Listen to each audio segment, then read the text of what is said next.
Hello students. Next definition is harmonic function.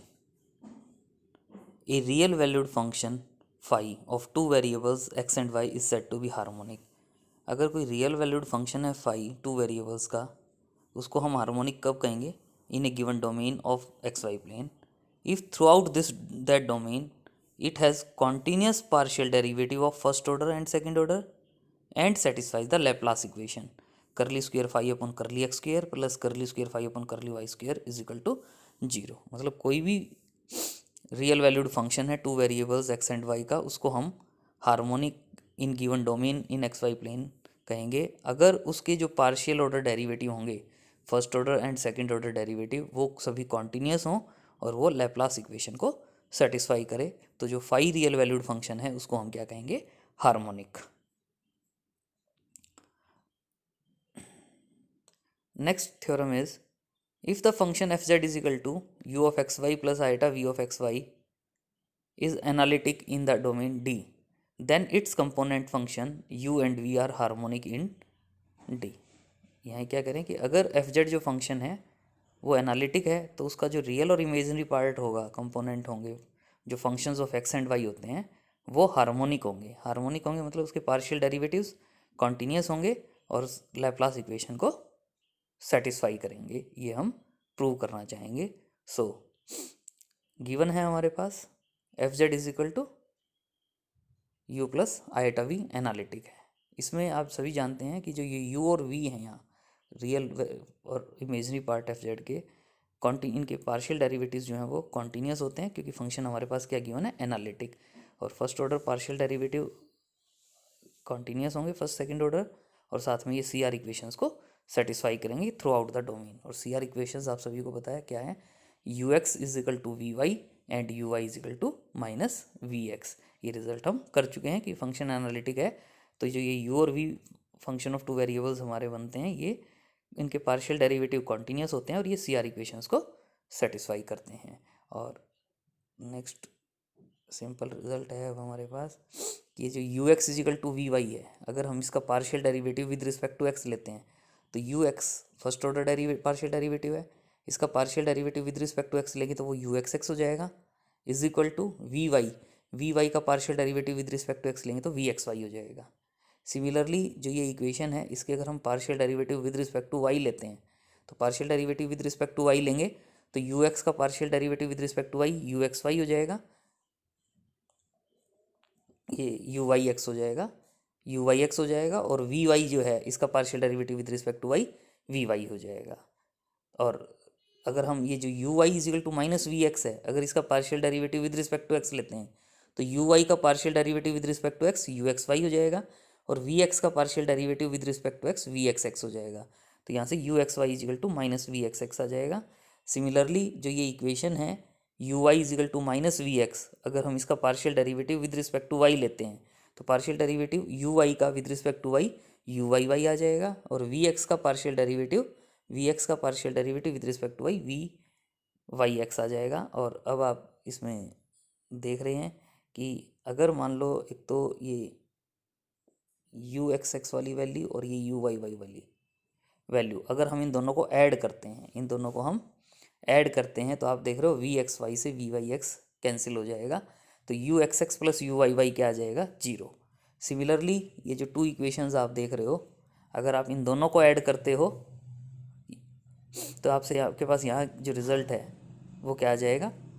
You y y plus v x x v y y plus v x x is equal to zero. मतलब ये जो you और v हैं हमारे, you और v जो है u x x plus u y y is equal to zero और नेक्स्ट आप देख रहे हो v x x plus v y y is equal to zero. तो ये जो यू और वी हैं ये क्या होंगे? Harmonic function in D. तो यही हम प्रूव करना चाहते थे कि अगर एफ जेड फंक्शन एनालिटिक है और एफ जेड को हम यू प्लस आईटा वी कहते हैं तो जो ये यू और वी हैं हमारे functions of two variables x and y, ये क्या होंगे? Harmonic function.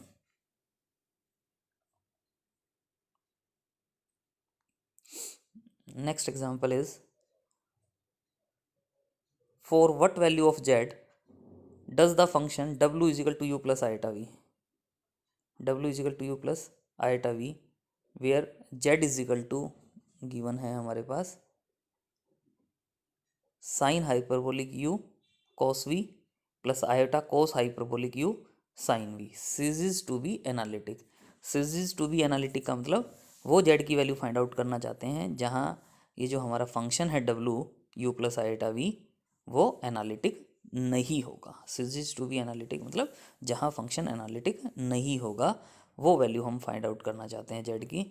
और ये जो है क्वेश्चन स्टार्टिंग में देखने में लगता है z is equal to sine hyperbolic u cos v plus iota cos hyperbolic u sine v, लेकिन हम इसमें एक स्टेप देखेंगे और उसके बाद आप देखेंगे कि बिल्कुल इजी हो जाएगा ये पार्ट। बस जो स्टेप है वो क्या है कि हम यहाँ साइन हाइपरबोलिक डब्लू की वैल्यू कह रहे हैं, sine hyperbolic W, sine hyperbolic W, W की वैल्यू क्या है यू प्लस आयटा वी, तो sine hyperbolic U plus iota V हो जाएगा। और इसको हम आयोटा से मल्टीप्लाई और डिवाइड कर दें, और आयोटा को अगर हम अंदर लेके जाते हैं तो आयोटा साइन हाइपरबोलिक थीटा अगर हम कहें, आयोटा साइन हाइपरबोलिक थीटा अगर कहें तो वो क्या होता है साइन आयोटा थीटा, यानी आयोटा साइन हाइपरबोलिक थीटा अगर है तो उसको हम क्या कह सकते हैं साइन आयोटा थीटा, यानी जो हाइपरबोलिक फंक्शन है उसको हम इस फॉर्म में कन्वर्ट कर सकते हैं। तो इसलिए यहाँ ये जो पार्ट है वो हमारे पास यहाँ क्या हो गया 1 upon iota sine iota u plus iota v, iota से इनसाइड मल्टीप्लाई करेंगे तो ये क्या हो जाएगा आयटा यू माइनस वी, यानी sine a plus b, 1 upon iota as it is outside sine a minus b, sine a की value iota u और बी की वैल्यू वी, तो sine a minus b, sine a minus b का formula क्या होता है sine a cos B minus cos A sine B, sine a cos B minus cos A sine B. सो उसी के according अब next sign iota you है, sign iota u को अगर हाइपरबोलिक में कन्वर्ट करना चाहें तो साइन आयोटा यू को क्या लिख सकते हैं iota sine hyperbolic u cos v as it is, sine iota u को क्या लिख सकते हैं iota sine hyperbolic u cos v as it is. और सिमिलरली कोस आयोटा यू जो है कोस आयोटा यू को हम एज इट इज़ क्या लिख सकते हैं sine hyperbolic u sine v. तो इसका ये जो हाइपरबोलिक फंक्शंस को कन्वर्ट करना है ये आप ग्रेजुएशन में कर चुके हो कि ये वैल्यूज़ होती हैं, इनको आप ध्यान रखेंगे। और आयटा से इनसाइड अगर डिवाइड कर देंगे तो ये क्या हो जाएगा sine hyperbolic u cos v 1 upon iota को माइनस यहाँ -1 अपॉन आयटा आएगा, यहाँ आयटा जब आएगा -1 अपॉन आयटा उसको हम प्लस आयटा लिख सकते हैं sine hyperbolic u sine v. और ये जो हमारे पास क्वेश्चन में गिवन है दिस वैल्यू इज जेड, तो इसका मतलब यहाँ से हमारे पास जेड इज इक्वल टू क्या आ गया साइन हाइपरबोलिक डब्लू, तो यहाँ से हमारे पास जेड इज इक्वल टू क्या आ गया साइन हाइपरबोलिक डब्लू। और यहाँ से अगर हम डब्लू की वैल्यू फाइंड आउट करते हैं तो डब्लू इज इक्वल टू क्या आ जाएगा sine hyperbolic inverse z, sine hyperbolic inverse z आ जाएगा। और साइन हाइपरबोलिक इनवर्स जेड, और इसका अगर हम डेरिवेटिव करते हैं तो डी डब्ल्यू अपॉन डी जेड जो है derivative with respect to z, तो वो क्या आ जाएगा 1/√1 plus z square. Sine hyperbolic inverse z का जो डेरिवेटिव होता है वो क्या होता है 1/√1 प्लस जेड स्क्वेयर। और इसका मतलब डब्लू एनालिटिक नहीं होगा, कहाँ नहीं होगा जहाँ इसका जो डेरिवेटिव है वो डिफाइंड नहीं होगा। डेरिवेटिव डिफाइंड कहाँ नहीं होगा जहाँ डिनोमिनेटर जीरो होगा। तो 1 प्लस जेड स्क्वेयर को अगर हम जीरो कह देते हैं तो जेड की वैल्यू क्या आ जाती है प्लस माइनस आयटा। तो जेड की वैल्यू प्लस माइनस आयटा ऐसी वैल्यू है जहाँ फंक्शन एनालिटिक नहीं होगा, और यही हम फाइंड आउट करना चाहते थे कि वो पॉइंट कौन से हैं जहाँ फंक्शन एनालिटिक नहीं होगा, वो पॉइंट कौन से हैं जहाँ function analytic. Next example is prove that u is equal to y cube minus 3x square y is a harmonic function. Determine the harmonic conjugate and find the corresponding function fz in terms of z. So यहाँ आप देख रहे हैं एक तो हम जो function u given है इसको हार्मोनिक प्रूव करना है।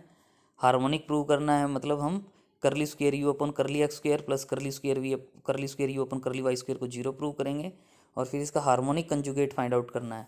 हार्मोनिक कंजुगेट जो है जैसे u है हमारा फंक्शन, तो अगर हम v को हार्मोनिक कंजुगेट कहते हैं तो वो कब कहते हैं जब ये जो u और v जो हैं वो CR इक्वेशंस को सेटिस्फाई करते हैं। तो जो v फंक्शन होता है उसको हम क्या कहते हैं हार्मोनिक कंजुगेट ऑफ u।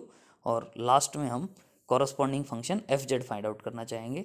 सो सबसे पहले आप देख रहे हो u इज इक्वल टू क्या है y cube minus 3x square y, तो अगर आप curly u upon curly x partial derivative with respect to x find out करते हो तो वाई क्यूब का जीरो हो जाएगा, 3x स्क्वेयर वाई का -6xy आ जाएगा। फिर अगर पार्शियल